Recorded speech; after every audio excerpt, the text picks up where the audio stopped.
ഇന്നിപ്പോ ധാതു ഖനനം ആരാ നടത്തുന്നത്? പൊതുമേഖലയാണ്. അത് നമ്മൾ കൂടുതൽ വികസിപ്പിക്കാനും ധാതുവായിട്ട് വിൽക്കാതെ വാല്യൂ ആഡ് പ്രൊഡക്റ്റ് ആയിട്ട് പറ്റുമെങ്കിൽ അലൂമിനിയം മെറ്റൽ തന്നെ നമ്മുടെ ചവറയിൽ ഉണ്ടാക്കുന്നതിലേക്ക് ഇത് വികസിപ്പിക്കണമെന്ന് തീരുമാനിച്ചു. ആരാ ഇതിന് നേതൃത്വം നൽകുമെന്ന് പറഞ്ഞത്? ഇടതുപക്ഷത്തിനൊരു സംശയം ഉണ്ടായില്ല കേട്ടോ. ബഡ്ജറ്റ് പ്രസംഗം എടുത്ത് വായിച്ചു നോക്കിക്കൊള്ളൂ. കഴിഞ്ഞ ഓണത്തിൽ കൃത്യമായി പറഞ്ഞിട്ടുണ്ട്.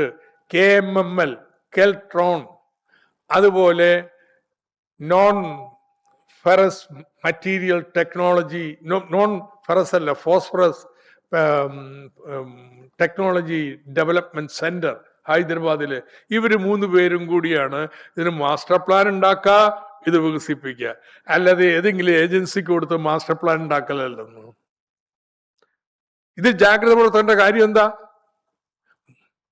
ഇന്ത്യ സർക്കാർ, നരേന്ദ്രമോദി ഈ ധാതു മേഖല മുഴുവൻ തീരെഴുതാണ് തുറന്നു കൊടുത്തുകൊണ്ടിരിക്കുക.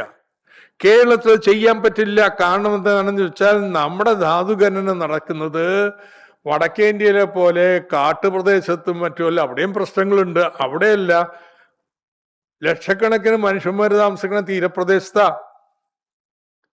അവിടെ ഉപജീവന മാർഗമാണ്, അവർ താമസിക്കുന്നിടമാണ്. അത് ഒരു സാമൂഹ്യ നിയന്ത്രണമില്ലാതെ ഇന്ത്യൻ കുത്തുകൾക്ക് തുറന്നു കൊടുക്കാൻ പറ്റൂല. അതിനെ ഞങ്ങൾ എതിർക്കുന്നു. ഒറ്റ ചോദ്യമുള്ളൂ.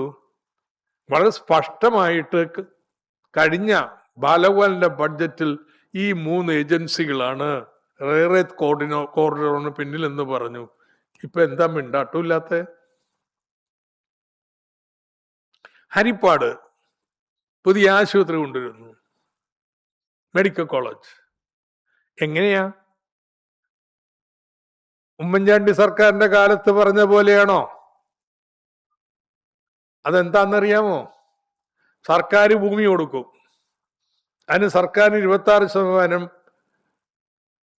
ഓഹരി കൊടുക്കും. എന്നിട്ട് എങ്ങനെ കെട്ടിടം പണിയാ? സർക്കാർ പണം കൊടുക്കും, നബാർഡിൽ നിന്ന് വായ്പ മേടിച്ചു കൊടുക്കും.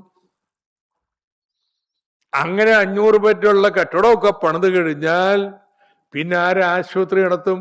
അതിനൊരു ചാരിറ്റബിൾ സൊസൈറ്റി പ്രകാരം ഉണ്ടാക്കിയ ഒരു സംഘടനയുണ്ട്.